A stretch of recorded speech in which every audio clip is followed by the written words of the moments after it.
you. Excuse me, the Secretary lined out several of your vision, your goals, stewardship, accountability, and service.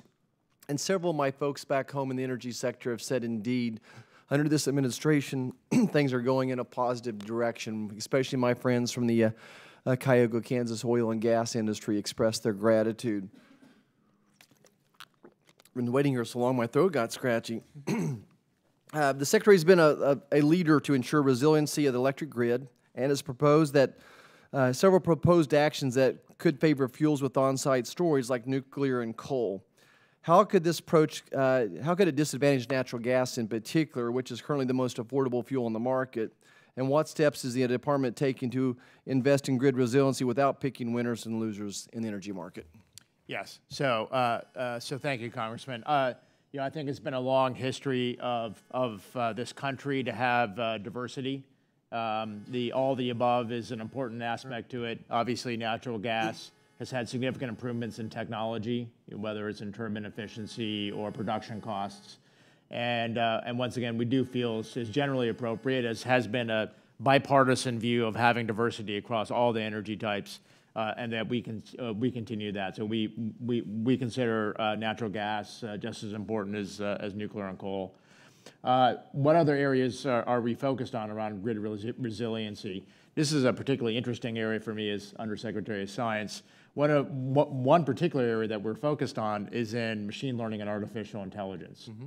Collecting data from the grid on all the different data points around weather, around wind, around solar intensity, around demand that's coming up the next day or the next week as a result of those coming through, all the capabilities of the power plants, the costs associated with it, and interconnections, is a great example of the applicability of machine learning for potential grid management. And we actually have a number of different machine learning algorithms on how to optimize the grid that will help resiliency, will help dispatch to lower costs.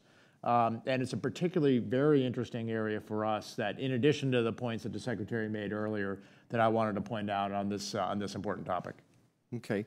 Next, I want to talk a little bit about low-dose radiation health risk. As a physician, it's been an area of concern. We certainly know that at some point there's an all-or-nothing phenomena for radiation, whether dealing with a pregnant woman or an adult.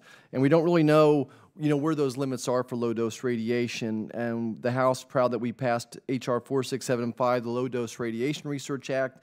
Under the previous administration, research in this area was abruptly called to a stop for some reason. Can you commit today to restore the Department's leadership in this field of science?